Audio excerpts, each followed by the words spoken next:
Kanalımdan ve mutfağımdan herkese tekrardan merhabalar. Bugün sizlere hem çok farklı hem de çok lezzetli bir çörek tarifi hazırladım. İki renkli fındık kremalı çörek tarifimin hemen detaylarına geçiyorum. İyi seyirler dilerim. İlk olarak çöreğim için yumuşak bir maya hamuru hazırlıyorum. Bunun için de 3 yemek kaşığı unu ve yarım bardak sütü tavamın içerisine alıyorum. Güzelce pürüzsüz bir kıvam elde edinceye kadar tava içerisindeki unu ve sütü karıştırıyorum. Herhangi bir topaklanma olmamasına dikkat edelim. Güzelce karıştırdıktan sonra da kısık ateşin üzerine alarak ve bir spatula ile karıştırarak macun bir kıvamına gelinceye kadar bu karışımı güzelce pişirelim. Bu yöntem sayesinde undaki nişastalar jelatinleştiği için hamurumuz daha yumuşak ve uzun süre bayatlamayan lezzetli bir hamur olacak. Gördüğünüz gibi macun kıvamına geldi. Şimdi ocaktan indiriyorum ve kenarda soğuması için ayrı bir kabın içerisine aktarıyorum. Bu hazırladığımız yumuşak maya güzelce kenarda soğuduktan sonra hamurumuzun içerisinde kullanacağız. Evet, yumuşak mayam kenarda soğuduktan sonra çörek hamurumu hazırlıyorum. Bunun için mutfak şefimin haznesine şöyle 250 mililitrelik su bardağıyla bir bardak sütümü aktarıyorum. Ardından üzerine bir paket instant kuru maya ilave ediyorum. Bu arada tarifimde kullandığım tüm malzemelerin detaylı bilgisine dilerseniz videomun açıklama kısmından da ulaşabilirsiniz. Şimdi içerisine 2 dolu yemek kaşığı toz şekeri ekleyerek sonrasında şöyle güzelce çırpma teliyle çırparak maya ve şekerin erimesini sağlıyorum ve ardından kenarda güzelce soğutmuş olduğum yumuşak mayamı ekliyorum. Şimdi de 3,5 su bardağı kadar unu ekledikten sonra 1 tatlı kaşığı olacak şekilde de tuz ilave ediyorum ve sonrasında mutfak şefimi çalıştırarak çörek hamurunu hazırlamaya başlıyorum. Sütlü çörek hamurunun uzun süre yoğrulması gerekiyor. Mutfak şefinin düşük ayarında toplamda 5 dakika boyunca güzelce çörek hamurunu yoğurdum ve son aşamada içerisine şöyle 2 dolu yemek kaşığı olacak şekilde yumuşak tereyağı ya da margarin ekliyorum ve tekrar 5 dakika boyunca pürüzsüz, elastik yapıda bir hamur elde edinceye kadar mutfak şefini çalıştırmaya devam ediyorum. Bu çörek hamurunu elinizle yoğurarak da hazırlayabilirsiniz ama daha uzun süreceği için mutfak şefi kullanmanız daha pratik olacaktır. Gördüğünüz gibi toplamda 10 dakika boyunca yoğurmuş olduğum hamurumun kıvamı çok güzel oldu. Bu şekilde elastik bir yapıda, pürüzsüz bir kıvamda çörek hamuru elde etmeniz gerekiyor. Çörek hamurumuzu 2 renkli yapacağımız için yoğurduğumuz hamuru 2 eşit parçaya böleceğiz. Şöyle yarısını kopararak alıyorum ve kenarda elimle toparladıktan sonra güzelce kase içerisine yerleştiriyorum. Bu aşamada elimi de hafifçe yağladım.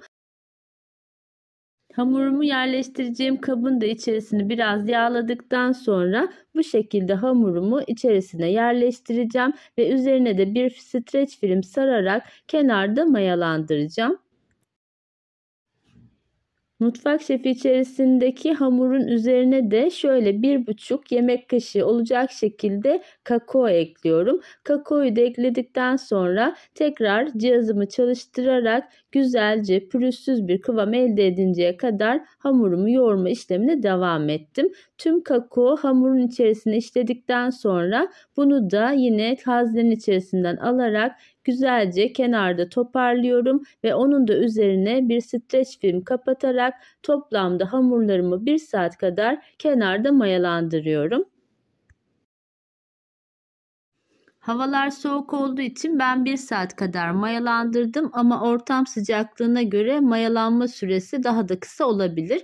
Gördüğünüz gibi 1 saatin sonunda 2 hamurum da 2 katına çıkmış durumda. İlk olarak maya kokusu çıkması için şöyle bir karıştırıyorum ve sonrasında kakaolu hamurumdan başlayarak hamuru tezgahımın üzerine alıyorum. Bu aşamada tezgahı hafifçe unladım. Şöyle merdane yardımıyla hafifçe bastırarak çörek hamurunu açmaya başlıyorum. Çöreğimizin hamurunu dikdörtgen bir şekilde açacağız. Şöyle kenarlarını da elimizle ara ara düzelterek hamurumuzu dikdörtgen bir şekil elde edinceye kadar açalım. Ara ara alt üst edelim ki altı da yapışmasın. Bu arada hafifçe üzerini de unlayabilirsiniz. Bu şekilde dikdörtgen bir form elde ettikten sonra bu kakaolu hamurumu kenara alıyorum ve şimdi sade hamurumu yine aynı ebatlarda açıyorum. Ben çöreğimi 25'e 12 6 santimde derinliği olan bir kek kalıbında pişireceğim için onun boyutlarına göre ayarladım. Sizler daha büyük bir kalıpta pişirecekseniz daha büyük ebatlarda çörek hamurunuzu hazırlayabilirsiniz. Evet, sade olan çörek hamurumu da yine tezgahımı hafifçe unlayarak, yine hamurumun üstünü de hafifçe unlayarak merdane yardımıyla kakaolu hamurumun boyutlarını da açtım. Hamuru açarken de şöyle ara ara alt üst ediyorum ki çörek hamurum tezgahıma yapışmasın. Yine üzerine hafifçe unladıktan sonra dikdörtgen bir şekil vermeye devam ediyorum.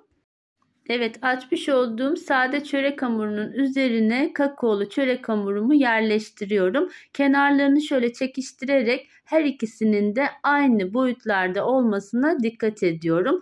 Kenarlarını elimle düzleştirdikten sonra merdane ile şöyle üzerine hafifçe bastırarak iki hamurun birbirinin üzerine geçmesini sağlıyorum. Evet, çörek hamurlarımızı yaklaşık bir fırın tepsisinin uzunluğunda açalım. Benim kullanacağım kek kalıbım dar olduğu için enini genişletmedim. Şöyle arasına da ben biraz fındık kreması sürüyorum. Sizler elinizde varsa çikolata kreması da sürebilirsiniz. Şöyle biraz da fındık serpiştirdikten sonra uç kısımdan başlayarak sıkıca çörek hamurumu sarıyorum. Bu aşamada bu uç kısmını mutlaka sıkı sıkı sarın ki kestiğinizde ortası aralık şekilde kalmasın. Hamurun tamamını rulo şeklinde sarmıyorum. Bu kenar kısma gelince bir rulet yardımıyla kenarlarını bu şekilde uzun uzun çizikler atarak kesiyorum. Daha sonra kesmiş olduğum bu uzun parçaları birbirinin tersine çevirerek, döndürerek bu şekilde hazırlıyorum. Kestiğimiz tüm parçaları birbirinin tersi yönüne gelecek şekilde çevirip hazırlayarak sonrasında da şöyle uç kısmında birleştirerek kalan ruloyu çevirerek üzerine doluyorum. Yaptığımız bu işlem sayesinde çörek hamurumuzun üst kısmı da desenli ve çok güzel bir şekil almış oluyor. Evet, pişireceğim kek kalıbının içini de katı yağla her yerine gelecek şekilde güzelce yağladım. Sonrasında da hazırladığım çöreğimi içerisine yerleştirdim. Üzerine bir örtü örterek yaklaşık yarım saat kadar kenarda tepsi mayası yapıyorum. Evet, ben yarım saat kadar kenarda tepsi mayası yaptırdım çöreğime. Gördüğünüz gibi çok güzel bir şekilde kabardı. Şimdi fırınımızı da önceden 5 dakika boyunca açıp ısıtalım. 180 derece alt üst fansız ayarda ve toplamda benim fırınımın ayarına göre çöreğim 40 dakikada çok güzel bir şekilde pişti. Evet, fırından çıkan çöreğimi şöyle kenara alıyorum ve ilk sıcaklığı çıktıktan sonra da dilimleyerek size iç dokusunu da yakından göstermek istiyorum. Evet, gördüğünüz gibi üzeri ve altı çok güzel pişti. Görünümüyle de çok güzel bir çörek tarifi oldu. Evet, bugün sizlere hem görünümü hem de lezzetiyle çok farklı iki renkli bir çörek tarifi sundum. Umarım bu tarifim sizlerin de hoşunuza gitmiştir. Tarifimi beğendiyseniz eğer beğeni yapmayı ve sevdiklerinizle paylaşmayı unutmayın lütfen.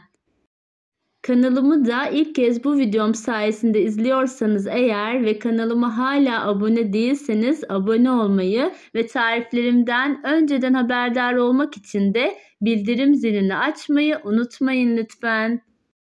Evet, ben pişen çöreğimi beklemeden sıcak sıcak dilimledim ve şöyle size yakından da göstermek istiyorum. İçi de çok güzel bir şekilde pişmişti. Sizlere tavsiyem iyice soğuduktan sonra dilimleyin. Bu da çöreğimin bir gün sonraki hali, hala yumuşacık ve çok güzeldi. Evet, bir tarifimin daha sonuna geldim. Beni buraya kadar izlediğiniz için hepinize teşekkür ediyorum. Tarifim hakkında varsa sorularınız yorumlar kısmına bekliyorum. Başka güzel tariflerde yeniden görüşmek üzere. Hoşça kalın.